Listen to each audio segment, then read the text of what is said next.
Isang tunay na lugar na matatawag niyang tahanan. At kapag nalaman mo kung bakit ito ibinigay ni Rafa, mas maiintindihan mo kung bakit sobrang bigat ng sandaling iyon para kay Alex at para sa buong tennis world. Bago tayo tumuloy, kung gusto mo ng mga kwentong ganito tungkol sa tennis, legacy, at mga sandaling hindi kayang sukatin ng scoreboard, ay like mo ang video, mag-subscribe ka na, at i-on mo ang notifications. Nanonood ka ng Tensi at dito, mas malalim pa tayo sa likod ng bawat malaking kwento sa court. Sa unang tingin, parang isa na namang emotional moment lang ito sa mundo ng sports. Pero ang totoo, mas malalim pa rito ang lahat. Dahil ang kwentong ito ay hindi lang tungkol sa isang pambihirang regalo. Ito ay tungkol sa tiwala, sakripisyo, paggabay at sa koneksyong nabubuo kapag ang isang alamat ay nakakita ng sarili niyang laban sa isang batang manlalaro na hindi sumuko. Noong dumating si Alex Ila sa Rafa Nadal Academy sa Mallorca noong 2018, 14 na taong gulang pa lang siya. Galing siya sa Pilipinas, dala ang malalaking pangarap at mas malalaking tanong. Wala siyang kilala roon. Malayo siya sa pamilya. Hindi pa siya komportable sa wika at sa bagong mundong pinasok niya. Pero gaya ng maraming dakilang simula, tahimik ang umpisa ng kay Alex. Walang sigaw. Walang spotlight. Isang batang handang gawin ang lahat para lang magkaroon ng sansa. At, tulad ng napakaraming batang atleta sa buong mundo, tinitingala na niya noon si Rafael Nadal. Sino ba naman ang hindi? Ang bangis niya sa bawat punto. Ang disiplina. Ang tibay ng isip. Ang ugaling kahit halos wasak na ang katawan, lumalaban pa rin na parang iyon na ang pinakamahalagang laban sa buhay niya. Para sa isang batang Pilipinang nangangarap sa isang sport na matagal nang kontrolado ng malalaking tennis nations, si Nadal ay hindi lang superstar. Isa siyang simbolo na pwedeng may marating ang isang atleta, basta may puso, tiyaga, at tapang. Ang hindi alam ni Alex, matagal na rin pala siyang napapansin ni Nadal. Mula pa lang sa simula, may nakita ng kakaiba sa kanya ang mga coach sa academy. Hindi lang dahil sa galaw niya sa court o sa husay ng palo niya, kundi dahil sa karakter niya. Iyong klase ng batang hindi tamad kahit walang nakatingin. Iyong hindi agad bumibigay kapag nasasaktan, natatalo o napapagod. Iyong may dalang pressure na hindi kayang ipaliwanag ng simpleng ranking lang. Dahil sa likod ni Alex, dala niya ang pag-asa ng isang bansang hindi kilala bilang tennis powerhouse. At doon malamang tumama ng malalim ang kwento niya kay Rafa. Dahil alam ni Nadal ang pakiramdam ng may kinakatawan kang mas malaki kaysa sa sarili mo. Alam niya ang bigat ng may bandilang pasan-pasan sa likod. Bago naging dambuhala ang Spain sa tennis, dumaan din ito sa panahong hindi gaanong pinapansin. Kaya nang makita niya si Alex, isang batang lumalaban mula sa isang bansang kulang sa tennis infrastructure, pero punong-puno ng pangarap, parang may naalala siya sa sarili niyang pinagmulan. Habang tumatagal, mas lumalim ang ugnayan nila. Dumadaan si Nadal sa practices ni Alex. Minsan may maikling payo. Minsan tango lang. Minsan ngiti lang. Pero para kay Alex, sapat na iyon para magbago ang buong araw niya. Dahil hindi lang basta coach o celebrity ang nakapansin sa kanya. Si Rafa iyon. Isang alamat. Isang taong nagbago ng tennis. Isang pangalan na pangarap lang dati na makasama, pero biglang naroon na, naniniwala sa kanya. Pero hindi sa court natapos ang lahat. Alam ni Nadal kung gaano kalungkot humabol ang pangarap ng malayo sa bahay.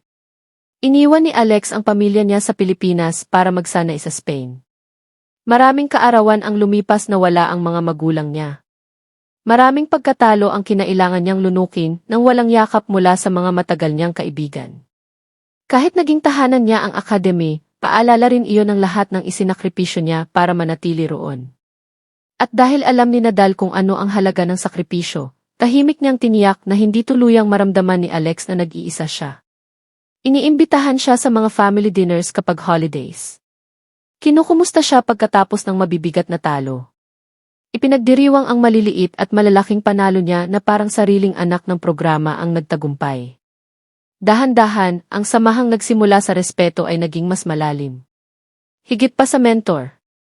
Higit pa sa idol. Para kay Alex, naging pamilya siya. Ang hindi alam ni Alex, habang nangyayari ang lahat ng ito, may mas malaki palang binubuo si Nadal sa likod ng mga kamera at sa likod ng katahimikan. Para maintindihan kung bakit napakabigat ng sumunod na pangyayari, kailangan mo ring maintindihan kung ano talaga ang Rafa Nadal Academy. Hindi lang ito lugar na may magagandang court at makabagong kagamitan.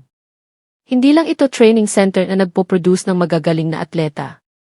Itinayo ito sa paniniwalang ang totoong kampiyon ay hindi lang hinuhubog ng panalo, kundi ng values, disiplina, respeto, kababaang loob at trabaho kahit walang palakpakan.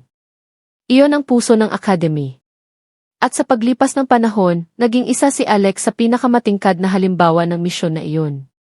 Noong 2022, gumawa siya ng kasaysayan bilang kauna-unahang Filipina na nanalo ng Grand Slam singles title sa V Open Junior Championships. Umalingaw-ngaw ang balitang iyon sa buong Pilipinas. Nagdiwang ang mga tao. Sumabog ang social media.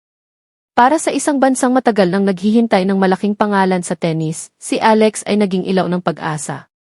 Pero gaya ng madalas mangyari, hindi nakita ng karamihan ang bigat ng daan bago makarating sa sandaling iyon. Halos 5 taon na noon ang ibinigay ni Alex sa academy. 5 taon ng maagang gising. 5 taon ng mabibigat na ensayo sa init ng Mediterranean. 5 taon ng panonood sa ibang atleta na nakakauwi sa pamilya habang siya ay nananatili sa banyagang bansa, kapit lang sa pangarap na minsan parang napakalayo pa rin. Ibinigay ng academy sa kanya ang top-level coaching, world-class facilities, at mga kasabay sa ensayo na nagtutulak sa kanya araw-araw. Pero higit pa roon, binigyan siya nito ng komunidad. Ang mga coach ay naging gabay. Ang staff ay naging sandigan. Ang kapwa-atleta ay naging parang magkakapatid. At si Nadal, nanatiling tahimik ngunit matibay na presensya sa likod ng lahat. May mga pagkakataong gusto na ring sumuko ni Alex. Mga gabing mas mabigat ang duda kaysa kumpiyansa. Mga panahong tinatanong niya ang sarili kung sulit pa ba ang lahat ng sakripisyo. At sa mga sandaling iyon, madalas si Nadal ang isa sa mga taong humahatak sa kanya pabalik. Hindi laging sa mahahabang talumpati. Minsan sapat na ang presensya. Minsan sapat na ang simpleng paalala na ang laban na pinakamahirap ay kadalasang hindi nakikita ng tao. Unti-unti, naging tunay na tahanan ni Alex ang academy. Ang kwartong may mga litrato mula sa Pilipinas at maliliit na bandila. Ang mga court na naging arena ng pangarap niya. Ang dining hall na naging lugar ng tawanan at pahinga. Pero kahit gaano siya kakomportable roon, may bahagi pa rin sa kanya na naghahanap ng isang bagay na permanente. Isang espasyong masasabi niyang kanya. Isang lugar na hindi pansamantala. Isang patunay na talagang may puwang siya roon. At eksaktong iyon ang matagal nang iniisip ni Rafael Nadal. Matagal niya nang pinapanood ang paglaki ni Alex, mula sa batang may bitbit na pangarap hanggang sa manlalarong handang makipagsabayan sa mundo. Nakita niya ang pride sa tuwing kinakatawan nito ang Pilipinas. Nakita niya kung gaano kalaki ang itinaya ni Alex para sa sport at para sa bansang pinagmulan niya. Kaya nagpasya siyang gumawa ng isang bagay na pasanormal na paggabay ng isang champion sa isang racing star. At nang dumating ang araw na iyon, walang handa sa mangyayari. Lalo na si Alex. Isang ordinaryong Martes ng huling bahagi ng 2024 sa Mallorca. Katatapos lang ni Alex sa isang ubos lakas na training session. Pagod ang katawan, basang-basa sa pawis, at ang nasa isip lang niya marahil ay pahinga, pagkain, at baka isang mabilis na video call sa pamilya niya sa Pilipinas. Pero biglang dumating ang mensahe, kailangan siya ni Rafa sa main office, agad. Biglang bumilis ang tibok ng puso niya. May problema ba? May nabago ba sa schedule? May kinalaman ba ito sa susunod niyang mga torneo? Nagpalit siya at dali-daling pumunta sa admin building habang kaliwat kanan ang iniisip na posibilidad. Pagpasok niya sa conference room, naroon si Nadal. Pero hindi lang siya. Nandoon din ang academy director, ilang staff members, at may nakaset up pang kamera sa isang sulok. Halatang-halata ang pagkalito ni Alex, kaya sinalubong siya ni Nadal ng pamilyar na ngiti, iyong klaseng ngiti na maraming beses nang nagpakalma sa kanya noon. Umupo ka, Alex, mahinahon niyang sabi. Umupo si Alex, pero bahagyang nanginginig ang mga kamay niya. Ramdam niyang may mahalagang mangyayari. Nagsimulang magsalita si Nadal. Binalikan niya ang unang araw na nakita niya si Alex sa academy.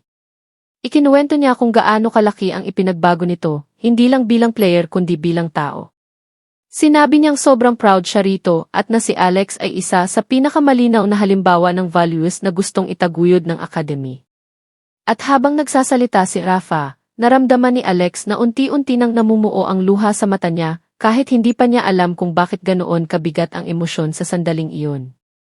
Tapos dumating ang mga salitang tuluyang nagpabago sa buhay niya. Sa diwa ng sinabi ni Nadal, matagal nang parang pangalawang tahanan ni Alex ang Academy, pero gusto niyang gawing totoo iyon habang buhay. Hindi na siya basta trainee. Hindi na panauhin. Isa na siyang tunay na bahagi ng pamilyang iyon.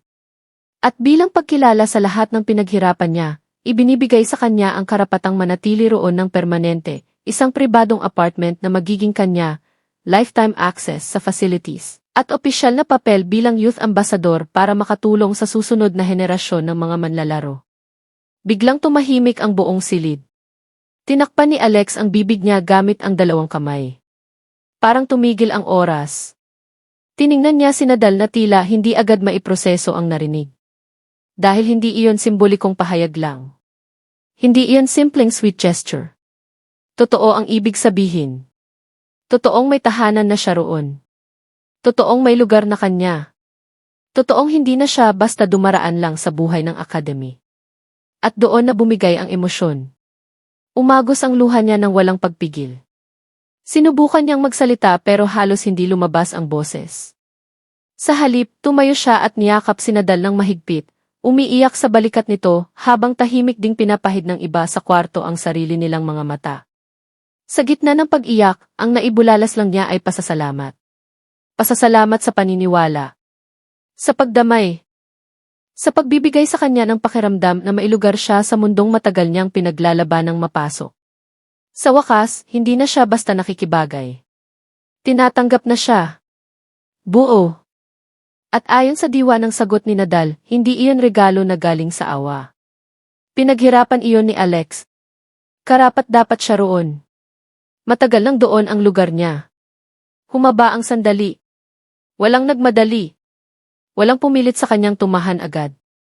Hinayaan lang siyang damhin ang lahat, ang ginhawa, ang pasasalamat, ang pakiramdam na sa wakas ay may nakakita sa bigat ng lahat ng pinagdaanan niya.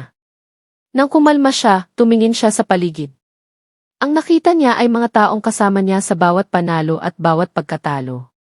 Mga taong nakasaksi sa pagod, sakit, pagdududa, at unti-unting pag-angat niya. At sa sandaling iyon, dahil sa ginawa ni Nadal, ang dati niyang parang pamilya, ay naging tunay na permanenteng bahagi ng buhay niya. Pero hindi doon natapos ang kwento. Sa loob lang ng ilang oras, nagsimulang umugong ang usapan matapos ang isang misteryosong post mula sa official Instagram ng Academy. Larawan ni Nadal at Alex na magkayakap, may caption lang na, "Family Forever." Walang paliwanag. Walang detalye. Dalawang salita lang. At iyon ang nagsindi ng tennis world. Naghulaan ang mga tao. May bagong coaching role ba? Permanenteng lilipat ba si Alex sa inner team ni Nadal? May mas malaking anunsyo ba? Lalong uminit ang usapan nang mag-post si Alex ng sarili niyang mensahe. Halatang emosyonal, halatang hirap pa ring ilagay sa salita ang lahat. Ibinahagi niya na binigyan siya ni Rafa ng permanenteng lugar na matatawag niyang tahanan sa Academy. Na hindi na lang siya student doon. Pamilya na siya. At sa puntong iyon, tuluyan ng sumabog ang balita. Sa Pilipinas, mabilis itong naging headline. Bumaha ng pagbati, pride, at emosyon sa social media. Marami ang nagsabing isa ito sa pinakamasarap pakinggang kwento sa tennis, isang alamat na hindi lang nagbigay ng inspirasyon, kundi konkretong seguridad sa isang batang atletang pinili niyang paniwalaan. Pero syempre, hindi lahat ay natuwa. May mga agad nagtanong kung bakit si Alex. Ano raw ang ibig sabihin nito para sa iba pang talented na atleta sa Academy? Paboritismo ba ito? May ilan ding nagsabing baka magkaroon ito ng maling epekto, na baka mawala raw ang gutom ng isang batang player kapag nabigyan ng sobrang seguridad. At maging sa ilan sa sarili niyang kababayan, maihalong pangamba. Dahil matagal na siyang nasa Spain. Ngayon, mayroon pa siyang permanenteng base roon. May mga nagtanong kung ano na raw ang ibig sabihin nito sa koneksyon niya sa Pilipinas. Masakit iyon para kay Alex. Hindi madaling iwasan ang mga comment, artikulo, at haka-hakang nagdududa sa motibo ni Nadal at sa pagiging karapat-dapat niya. Pero kasabay ng ingay na iyon, may mas malakas pang alon na dumating, pagmamahal. Libo-libong mensahe mula sa mga batang atleta. Suporta mula sa mga tagahanga. Pagkilala mula sa mga kapwa manlalaro. At para sa maraming Pilipino, hindi nabawasan ang pagiging kababayan niya. Mas lalo pang ang naging makahulugan dahil ipinakita ng kwento niya na kahit gaano kalayo ang biyahe, dala-dala pa rin niya ang bansang pinanggalingan niya. Samantala, nanatiling kalmado si Nadal sa harap ng kritisismo. Nang tanungin siya tungkol dito, malinaw ang mensahe niya, hindi raw public opinion ang batayan niya, kundi kung ano ang alam niyang tama. At para sa kanya, pinaghirapan ni Alex ang lahat ng iyon. At doon mas luminaw ang totoong bigat ng buong pangyayari. Dahil kapag inalis mo ang ingay ng social media, ang maiiwan ay isang napakasimpleng katotohanan, binago ni Rafael Nadal ang hitsura ng mentorship sa professional sports.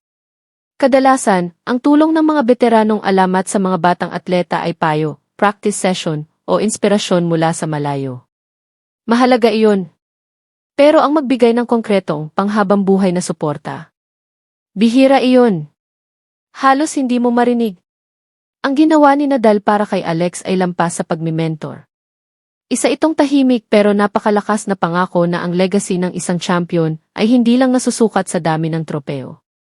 Nasusukat din ito sa dami ng buhay na